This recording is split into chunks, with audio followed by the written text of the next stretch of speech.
Hi viewers, అందరికి welcome friends. మన ఛానల్కి స్వాగతం friends. Sunrisers Hyderabad versus Rajasthan Royals మధ్య మ్యాచ్లో మొత్తానికి రాజస్థాన్ రాయల్స్ మొట్టమొదటి ఓటమిని అయితే చవిచూసింది. జైత్రయాత్రకి బ్రేక్ పడింది. సన్ రైజర్స్ హైదరాబాద్ రెండో గెలుపునైతే నమోదు చేసుకుందని చెప్పుకోవచ్చు. డెబ్యూటాన్స్ చాలా మంచిగా రెచ్చిపోయారని చెప్పుకోవచ్చు. మరి మ్యాచ్ ఎలా సాగింది ఏంటి అనేది మనం రివ్యూలోకి వెళ్ళిపోదాం. Let's move in to the topic.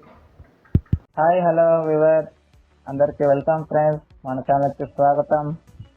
మా ఛానల్లో మీకు కనుక వీడియోస్ నచ్చితే లైక్ చేయండి, షేర్ చేయండి, కామెంట్ చేయండి మరియు సబ్స్క్రైబ్ చేయండి.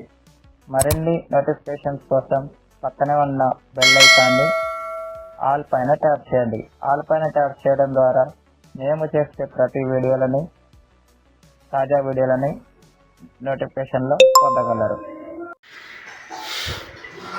గైస్, ఈ మ్యాచ్లో హైదరాబాద్ గెలిచిన తర్వాత 2 రికార్డ్స్ అయితే క్రియేట్ అయ్యాయి ఈ మ్యాచ్లో. ఆ రికార్డ్స్ ఏంటంటే, first of all Rajasthan Royals ఒక అద్భుతమైన రికార్డ్ అయితే క్రియేట్ చేసింది. ఆ రికార్డ్ ఏంటంటే, ఇప్పటివరకు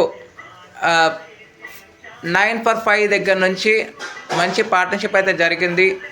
159 లోపు రిస్ట్రిక్ట్ చేయగలిగారు సన్ రైజర్స్ హైదరాబాద్. కాబట్టి సన్ రైజర్స్ హైదరాబాద్ లో ఈ మ్యాచ్లో ఇప్పటివరకు ఏ టీం కూడా 5 వికెట్స్ కోల్పోయిన 20 లోపే 5 వికెట్స్ కోల్పోయిన తర్వాత 150 అయితే చేరుకోలేదు. అది రాజస్థాన్ రాయల్స్ అయితే హిస్టరీ క్రియేట్ చేసిందని చెప్పుకోవచ్చు.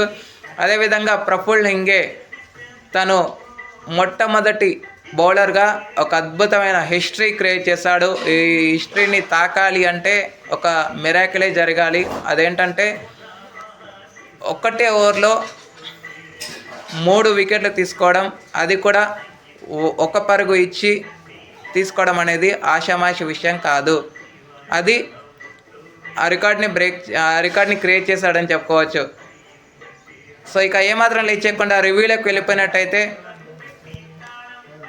వెళ్ళిపోయినట్టయితే టాస్ గెలిచి మొదట ఫీల్డింగ్ అయితే ఎంచుకుంది రాజస్థాన్ రాయల్స్. దానికి అనుగుణంగా స్టార్టింగ్ అయితే అభిషేక్ శర్మ యొక్క వికెట్ అయితే పడింది. ఫస్ట్ స్టార్టింగ్లో జాఫ్రా ఆర్చర్కి బాల్ 1లోనే పడింది.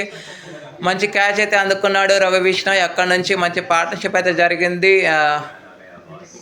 Ishan Kishan versus Travis head రూపంలో మంచి పార్ట్నర్షిప్ అయితే జరిగింది. ఈ పార్ట్నర్షిప్లో మేజర్ కాంట్రిబ్యూషన్ అనేది ఇషాన్ కిషన్ దే ఉందని చెప్పుకోవచ్చు. అఫ్కోర్స్ ట్రావిస్ హెడ్ అయితే 18 రన్స్ చేశాడు. కాకపోతే కంపెనీ అనేది ఇవ్వడం అయితే జరిగింది. మంచి పార్ట్నర్షిప్ అయితే బిల్డ్ అయింది. అయితే 70+ పార్ట్నర్షిప్ బిల్డ్ అయిన తర్వాత 18 రన్స్కి ట్రావిస్ హెడ్ అవుట్ అయిన తర్వాత మళ్ళీ హెన్రిచ్ క్లాసన్తో కలిసి 60+ పార్ట్నర్షిప్ అయితే బిల్డ్ చేశాడు. 55 పార్ట్నర్షిప్ అయితే బిల్డ్ చేశాడు. అయితే సెంచరీకి సమీపంలో వెళ్తున్న తరుణంలో ప్లాన్ మారింది, ఎగ్జిక్యూషన్ మారింది. ఇషాన్ కిషన్ టోటల్గా 91 రన్స్ అయితే చేసి అవుట్ అయ్యాడు. 91 రన్స్ చేసి అవుట్ అయిన తర్వాత Heinrich Klaasen and Nitish Kumar Reddy partnership దిశగా అడుగులు వేస్తున్న తరుణంలో హెన్రిచ్ క్లాసన్ 40 రన్స్ వేసి అవుట్ అయ్యాడు. ఓవర్ల వ్యవధిలోనే అవుట్ అయ్యాడు. 2 పరుగుల లోపే వీళ్ళిద్దరు వికెట్స్ కూడా పడ్డాయి. ఆ తర్వాత నితీష్ కుమార్ రెడ్డి 28 రన్స్ అయితే చేశాడు. అండ్ సలీల్ అరోరా మంచి రన్స్ కాంట్రిబ్యూషన్ అయితే జరిగింది తన దగ్గర నుంచి. వీళ్ళిద్దరూ కొంత పార్ట్నర్షిప్ బిల్డ్ చేశారు. అయితే వీళ్ళిద్దరూ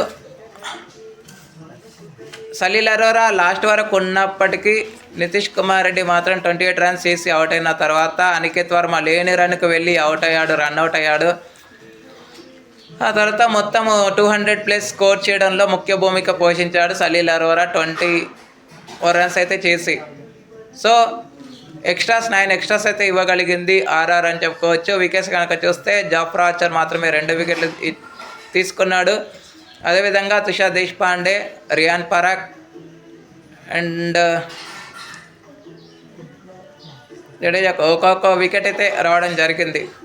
అనంతరం లక్ష్య ఛేదన ఆరంభించిన రాజస్థాన్ రాయల్స్కి ఆదిలోనే గట్టి ఎదురు దెబ్బలు తగిలాయి. 1 కాదు 2 కాదు 3 పిట్టలు ఒకేసారి రాలిపోయాయని చెప్పుకోవచ్చు. ఫస్ట్ స్టార్టింగ్ ఇన్నింగ్స్ సెకండ్ బాల్లోనే వైభవ్ సూర్యవంశిని ప్రఫుల్ ఇంగే అవుట్ చేశాడు. ఆ తర్వాత ప్రిటోరియస్ కంటే ముందు ధ్రువ్ జురెల్ కూడా గోల్డెన్ డక్, ఆ తర్వాత Pretorius golden duck. Off the mark అయ్యి యశస్వి జైస్వాల్ సేఫ్ జోన్లో ఉన్నప్పటికీ సెకండ్ ఓవర్లో మాత్రం తనకి గండం తప్పలేకపోయిందని చెప్పుకోవచ్చు. ఎందుకంటే సబీక్ హుసేన్ తన వికెట్ తీసుకోవడం జరిగింది. 1 రన్ చేసి తను అవుట్ అయిన తర్వాత నెక్స్ట్ రేయన్ పరాగ్ కూడా 4 రన్స్ వేసి అవుట్ అయ్యాడు. 9 పదలస్ ఆఫ్ 5 వికెట్స్ దగ్గర నుంచి జడేజా అదేవిధంగా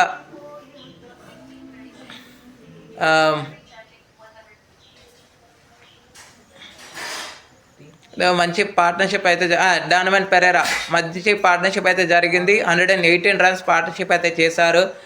118 రన్స్ పార్ట్నర్షిప్లో మేజర్ కాంట్రిబ్యూషన్ అనేది పెరేరా దగ్గర నుంచే వచ్చింది. ఎందుకంటే యాంకర్ రోల్ అనేది జడేజా తీసుకున్నాడు, అగ్రెషన్ రోల్ అనేది పెరేరా తీసుకోవడం జరిగింది. కాబట్టి ప్రెషర్ ఏమాత్రం పడకుండా జాగ్రత్త పడ్డారు ఇద్దరు కలిసి. కొంతవరకు టైం అనేది స్పెండ్ చేశారు పిచ్ దగ్గర. కాబట్టి ఇంత మంచి పార్ట్నర్షిప్ అయితే బిల్డ్ అయింది. నెట్ రన్ రేట్కి క్లోజ్గా వచ్చారు, అంటే నెట్ రన్ రేట్ పోగొట్టుకోకుండా క్లోజ్గా వచ్చారు. అంటే మేజర్ రీజన్ దిస్ పార్ట్నర్షిప్. ఆ తర్వాత బలంగా మాడుతుంది, డేంజరస్గా మాడుతుంది అనుకుంటున్న టైంలో ఇషాన్ మలింగా వచ్చి ఈ పార్ట్నర్షిప్కి బ్రేక్ చేశాడు. ఇషాన్ మలింగా ఫస్ట్ పెరేరా 69 రన్స్ వేసి అవుట్ అయిన తర్వాత పార్ట్నర్షిప్కి బ్రేక్ పడింది. ఆ తర్వాత జడేజా కూడా 45 రన్స్కి అవుట్ అయ్యాడు.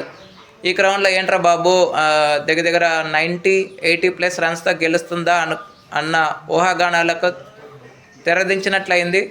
ఎందుకంటే తుషార్ దేశ్పాండే 24 రన్స్ అయితే చేశాడు. దాంట్లో 3 సిక్సెస్ అయితే ఉన్నాయి, ఒక 4 కూడా ఉండింది. అది కూడా యూజ్ సిక్సెస్ కూడా సాధించడం జరిగింది. తన వల్లే 50+ రన్స్ లోపు ఓటమిని కొని తెచ్చుకుంది ఆర్ఆర్ అని చెప్పుకోవచ్చు.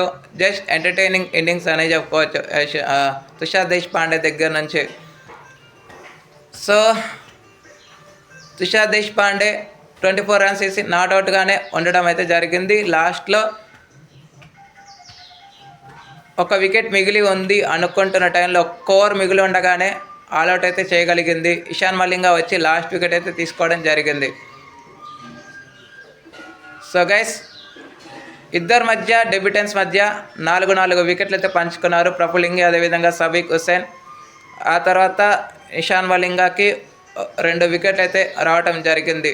అయితే వీళ్ళిద్దరు రాకడ మీద Varun Arun bowling coach, Hyderabad bowling coach Varun అరుణ్ది కీలక పాత్ర అని చెప్పుకోవచ్చు. వీళ్ళిద్దరు టీంలోకి ఎంట్రీ ఇవ్వడానికి మేజర్ రీజన్.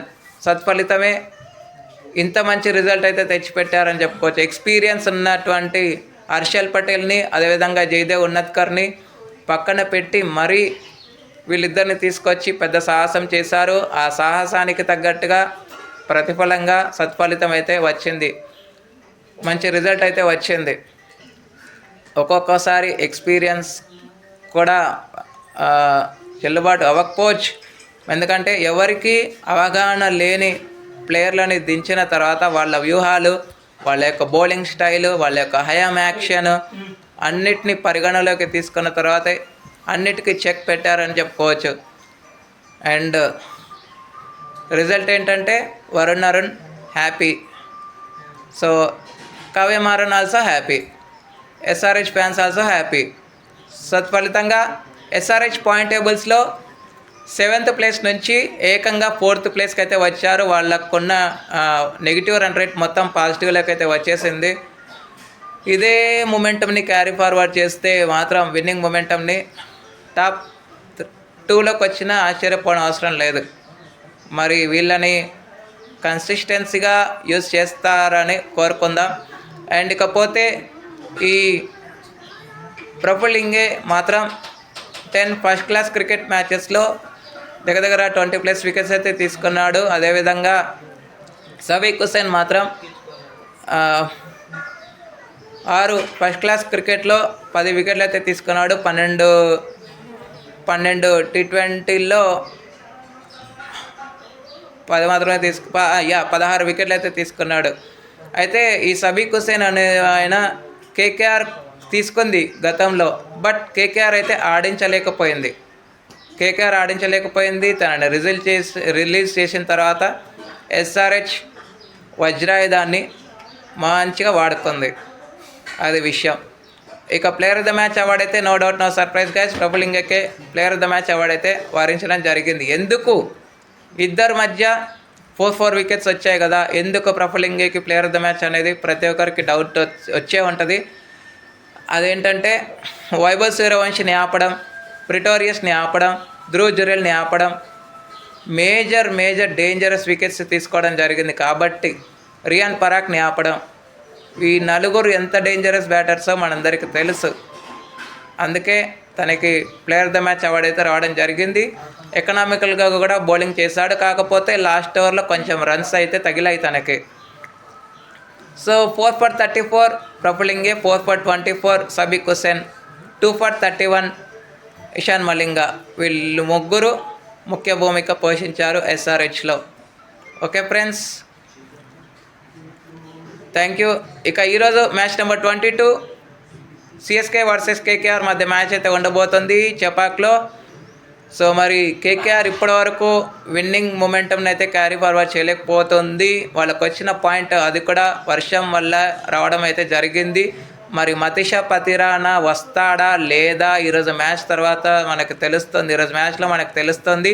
ఒకవేళ మతిషా పతిరానా వస్తే మాత్రం డెత్ ఓవర్స్ అనేవి ఖచ్చితంగా చెప్తున్నాను హైగా ఉండబోతుంది.